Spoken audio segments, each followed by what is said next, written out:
While Auron, Dvorak, and I fulfilled our mission at the Bloody Cliff Fortress, Ordep and Elissar set out on a second mission.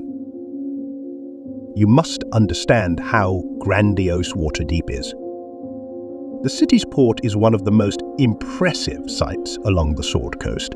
It's an extensive collection of grand buildings along a considerable portion of the bay that borders the city, filled with large vessels carrying extravagant quantities of goods from all over the world.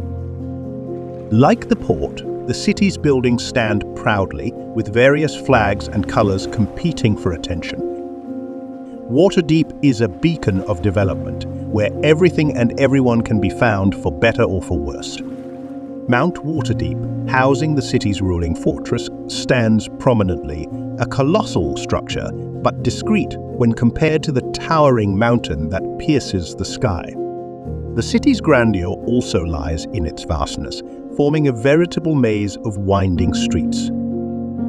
This urban tangle is the setting for the Veragon noble family residence, serving as a secondary refuge and family embassy. Noble mansions in the city act as administrative centers, solidly supporting family power and business. However, the true noble residences lie outside the city, emphasizing the distinction between the frenetic urban environment and the reserved serenity of the outskirts. Veragon family members in Waterdeep act as outstanding businessmen, while more adventurous members dedicate themselves to ventures on behalf of the family beyond the walls of the City of Splendors. One such venture has just arrived at the port of Waterdeep. The scene at Waterdeep's port is monumental, regardless of the number of ships docked. The bay is filled with vessels of various origins, presenting an impressive variety of models and features. Ships with robust hulls resembling those built by Norsemen, crafted from whole logs from stern to bow, stand alongside caravels with triangular sails typical of Kalishite vessels, creating a tapestry of maritime diversity. Even with a robust docking infrastructure, the bay is ever crowded, with ships disputing every millimeter of the space available. Some are tied to each other to facilitate disembarkation via neighboring vessels. The atmosphere is chaotic, especially for smaller merchants, who often unload their goods with bare hands on the port sidewalks, sometimes guarding their wares armed with their swords, a notable contrast to the practices of large merchant families. This massive port has its warehouse district where goods unloaded at the port by merchant ships are stored. In one of the blocks in this region, there is a group of especially secure warehouses. This complex is gated by tall metal gates that interconnect the 5 warehouses into a large fortress. At this moment, from the central courtyard, an intriguing sight unfolds. In front of these 5 warehouses covered in merchandise, there is a dock ahead where 5 large ships are anchored. Their battered hulls give the passing observer the clear impression of facing veteran warriors, with their bodies marked by scars, worn armor, and faces weathered by the sea's hardships. Patches and repairs attest to dozens of battles and adventures experienced by these vessels. The crew, composed of experienced sailors, exudes an intimidating aura comparable to veteran soldiers of the Waterdeep Army. There, a group of 300 people, including adventurers, merchants, and veteran sailors, seems to await something with patience and tension. Tired and imbued with the salty smell of the sea on their clothes and bodies, they eagerly await payment for an expedition that cost them valuable years of their lives. This expedition involved these 5 ships in a grand undertaking.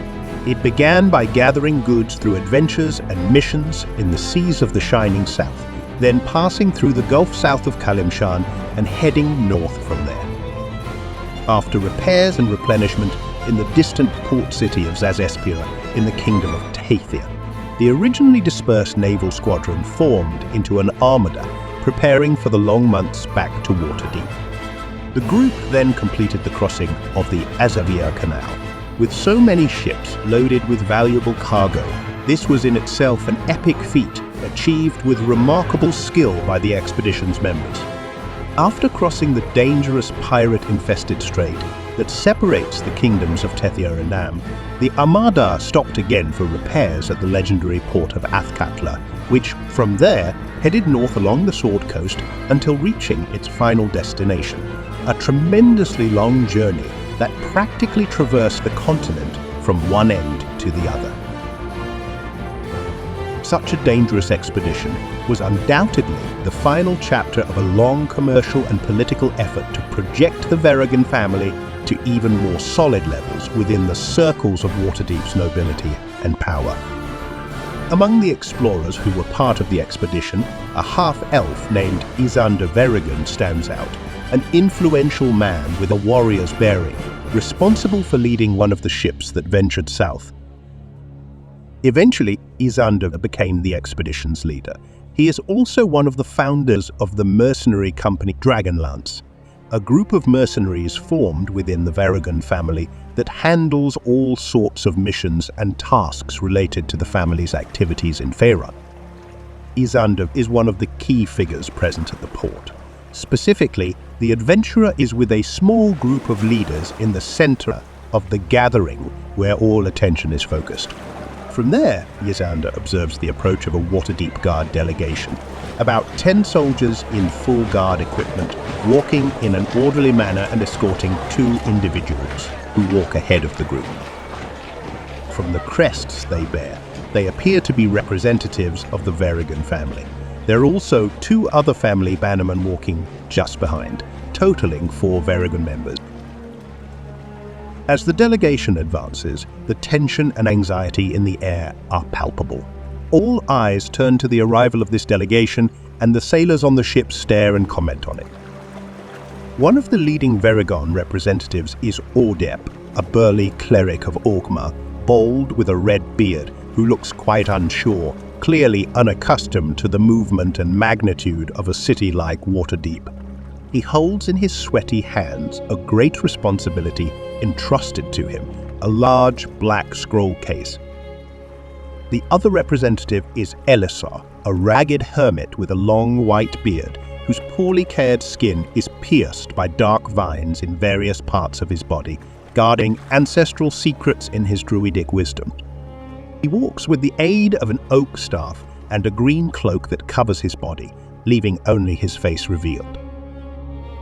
From within one of the ships, a sailor observes the group using the edge of his own sword to trim his unkempt beard, casting disdainful glances toward the newly arrived group.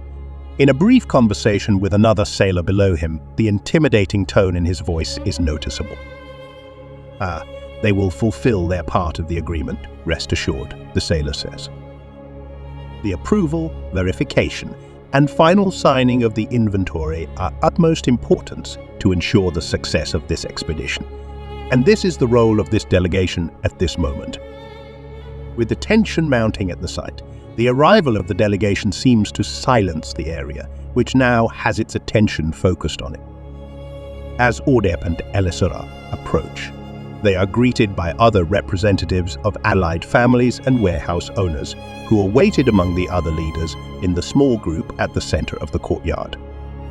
Addressing Isander, Ordep acknowledges the efforts of all the sailors. Firstly, thank you very much on behalf of the family, and we convey the greetings of our superiors.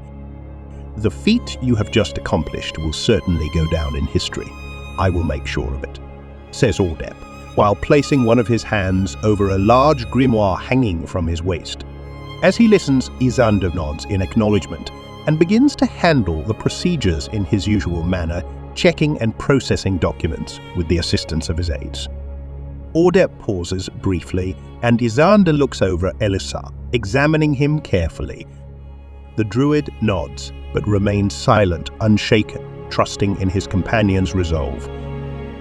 Was there any problem with the expedition, the arrival or the inventory count? Ordep continues. Any complications you would like us to report to the family? Everything is in order.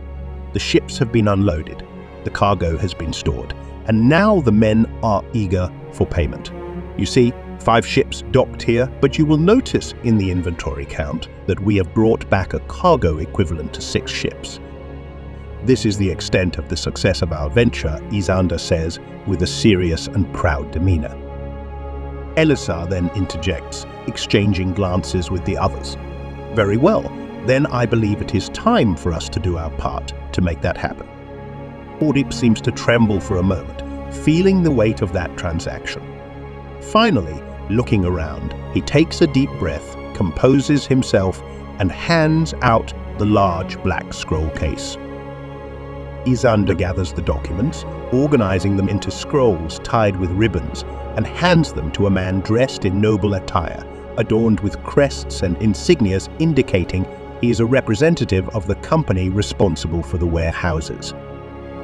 After displaying the scroll for all to see, he seals the documents with the emblem on his seal. Another man retrieves another scroll detailing all the items transported by the ships and hands it to Isander, who then hands it to Ordep. The transaction is concluded with Ordep and Elissar signing another scroll, which elicits broad smiles from the ship captains and murmurs from the crews. Isander casts a nostalgic glance over the ships and the entire crew, remembering everything they had gone through until that very moment.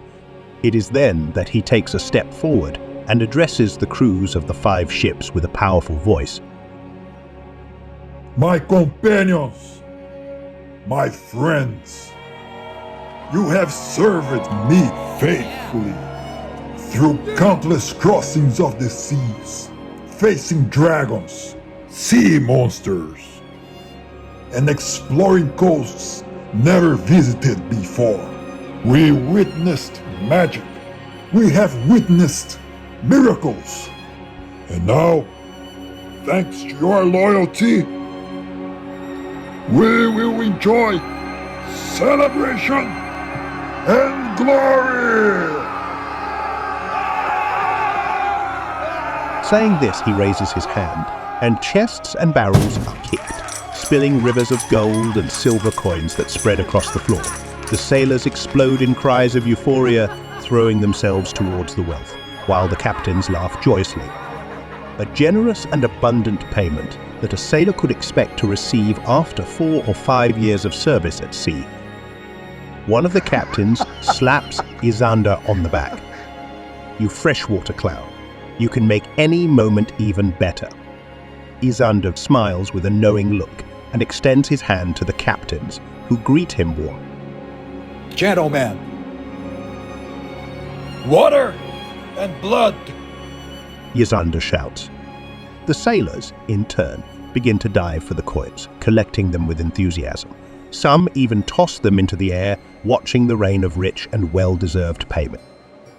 In addition to the sailors, the joy extends to the present merchants, who receive more formal rewards, such as small chests containing jewels and generous payments for their services. Then Isander turns to Ordep and Elissar. Take this scroll to the Veragon headquarters and present it to the family vault as soon as possible. I will personally ensure that the ships are properly stored. I'll see you at home. Around the port, it is evident that the atmosphere is completely taken over by the festive mood.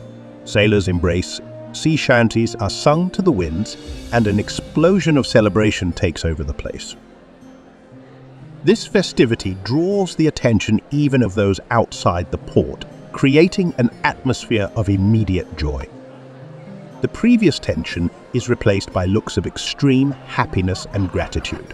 You can hardly imagine everything these people involved went through, not only those who boarded the ships, but also those who entrusted the future of their families and lives to this venture. Even though they remained far from the ships, their dreams and expectations traveled with them. All the joy and dreams are now summarized in a series of scrolls, possibly the most valuable possessions of the Veragon family. These scrolls, entrusted to Ordep, Veragon, and Elissar Iltan, are now traveling safely back home.